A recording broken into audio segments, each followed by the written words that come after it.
But first, the immigration reform bill is front and center in Congress, debated all across the country. Should it be approved? Pat Buchanan says no. Congressman Luis Gutierrez says yes. They're both with us today. Good morning and welcome. Morning, Good Jim. morning. Let me frame the issue for you and our viewers. This is an outline of the bill, the provisions of the Senate bill. Here they are. Illegal immigration. Allow nearly all of the estimated 12 million undocumented immigrants who entered the country before 2007 to apply for a Z visa that would permit them to live and work in the country as long as they pay a series of fees and renew their visas every 2 years. Applicants must pass a background check, remain employed, and receive a counterfeit-proof biometric card.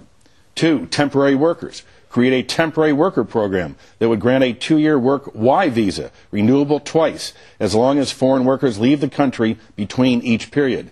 Through a mostly merit-based point system based on education, job skills, market needs, and English proficiency, immigrants can work toward receiving a visa, allow as many as 600,000 foreign laborers a year into the country. Lastly, the border. Make provisions above contingent on increased border security by raising the number of Border Patrol agents from 13,000 to 18,000, building new vehicle barriers, fencing, ground-based radar, and camera towers. Pat Buchanan, what's wrong with that? Well, what we have, Tim, is amnesty pure and simple. You've got 12 to 20 million illegal aliens in this country, massive criminality being rewarded with blanket amnesty and put on a path to citizenship. I think that is outrageous in a nation that's supposed to be built on a rule of law. The businesses that hired the 12 million get automatic amnesty. I think you do this, and the whole world is watching. I think that will be the beginning of a massive invasion of this country by a third world, Tim, that adds a new Mexico, 100 million people every 18 months. Something like by 3 to 1, the number of illegals from nations not Mexico, outside of Mexico, the number coming into the country has tripled since 2003. The whole world is watching. If we give this amnesty, I truly believe it is the beginning of the end of the United States as we know it. George W. Bush, hardly a liberal Democrat, has heard arguments from you and others, and this is the way he has responded. Let's listen. This bill is not an amnesty bill. If you want to scare the American people, what you say is the bill's an amnesty bill. It's not an amnesty bill. That's empty political rhetoric, trying to frighten our fellow citizens.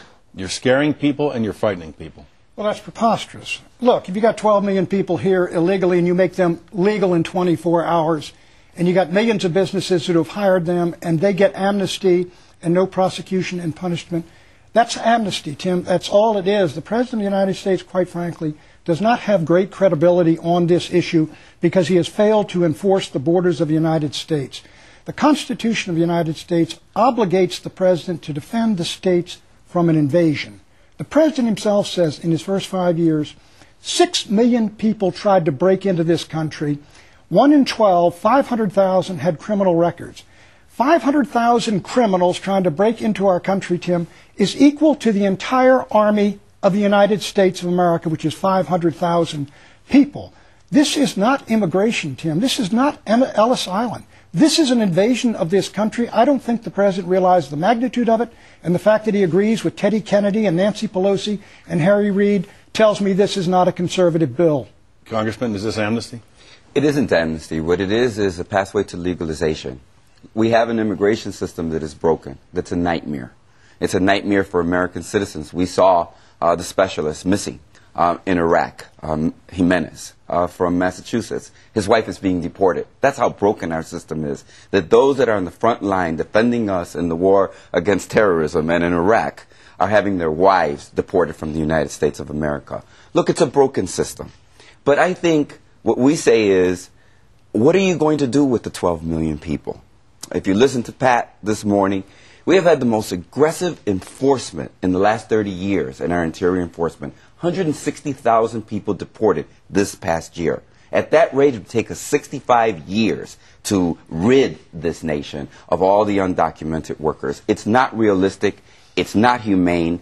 It isn't practical to our national security, nor does it secure our economy. The fact is, we create in the United States this vibrant economy, 400,000 low-skilled jobs a year, but there are only 5,000 visas. We need new workers to keep our economy vibrant and strong. The fact of the matter remains is that our economy would almost come to a standstill if not for the work of the millions of undocumented workers that are here. I say let's have a humane, a compassionate road. Many of the arguments that Pat has made here this morning were made in the 1850s against the Irish, in 1910 against Italians. As a matter of fact, we passed the Chinese Exclusion Act in the 1880s, and 10 years later, we had unprecedented immigration to this country when we opened up Ellis Island. Immigrants have contributed immensely to the fabric and the structure of our great American society, and they continue to do so today. The same arguments that Pat makes today are the arguments that have made in the past. They were wrong then, they're wrong today. Let me tell you the differences here.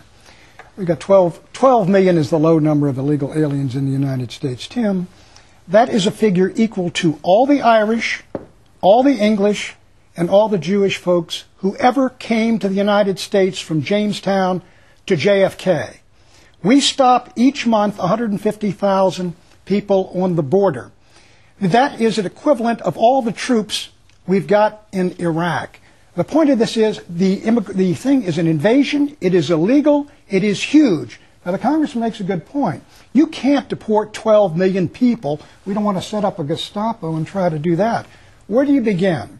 You begin by enforcing the border, prosecuting businesses hiring illegals, and you go after in deportation the 600,000 who have been ordered deported, who are now criminal felons who have stayed in this country. Many of them are child molesters, they're drunk drivers, they're rapists, they're robbers. They've got a variety of crimes, but they commit a felony by being here.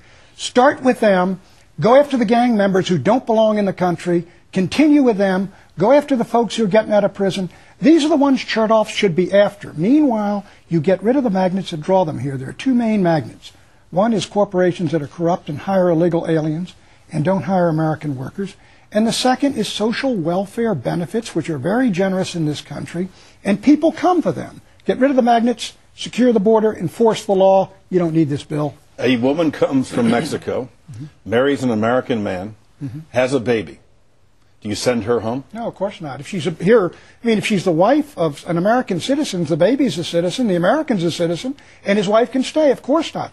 But if she walks across the border, as many of them do, I think something like 2/3 of the babies in Los Angeles born, women coming into the country, cross the border, they have a baby, the baby's an anchor baby, entitled to a lifetime of social welfare benefits and citizenship. That's not what citizenship should mean in our country. Let me just try to respond very, very quickly. You know, the tone and the texture of the debate that Pat has brought here to meet the press is really what is wrong with this debate. We need to have a debate that doesn't chastise people, that doesn't criminalize people, that doesn't cast a shadow over everyone. The fact is the vast majority, the overwhelming majority of immigrants that come here to this country come here to work hard, sweat, toil, and make our country a better place. And to cast aspersions on them and to generalize them all. If I could just finish, Pat, if I could just finish. And to cast aspersions on them as though they were all, is what is wrong with the texture and the tone of this debate. And let me just, let me try to respond to issues that you have raised. The fact is that our economy is strong and vibrant. Pat, 60% of our workforce is part of the baby boomer generation. In 20 years, 79 million Americans, the youngest of those 79 million Americans, 60% will be 63 years of age. They will need to be replaced in our workforort if we're to keep our workforce vibrant and strong. I just want to finish on the second issue that you brought up. Let me just stay on the employment issue. Okay, let's do the employment issue. Let me frame it with a Wall Street Journal editorial and offer this. And this is the Pew Hispanic Center did this research and provided these numbers. According to the Pew Hispanic Center, illegal immigrants represents less than 5% of the U.S. workforce. Yet they make up 24% of those working in farming occupations, 17% in cleaning services, 14% of construction laborers, and 12% of those in food preparation industries. Many of these occupations are among those expected to grow the fastest in coming decades.